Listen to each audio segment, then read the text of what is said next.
বিটিআরসিতে বিক্ষোভ, চেয়ারম্যানের পদত্যাগ দাবি। বাংলাদেশ টেলিযোগাযোগ নিয়ন্ত্রণ কমিশন বিটিআরসির একদল কর্মকর্তা কর্মচারী বিক্ষোভ করেছেন।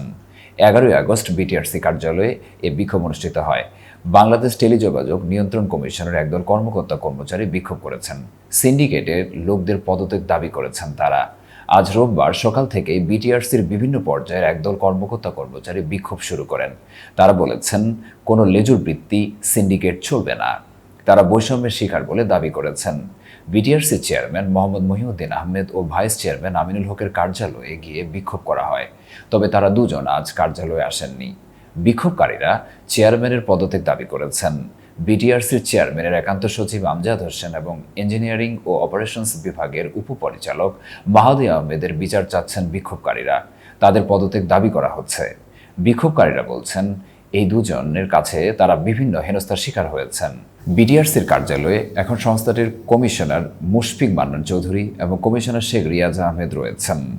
এতক্ষণ বার্তা বৈঠকের সাথে থাকার জন্য ধন্যবাদ। নতুন নতুন তথ্য ও সংবাদ পেতে বার্তা বৈঠকের ইউটিউব চ্যানেল ও ফেসবুক পেজের সাথেই থাকুন।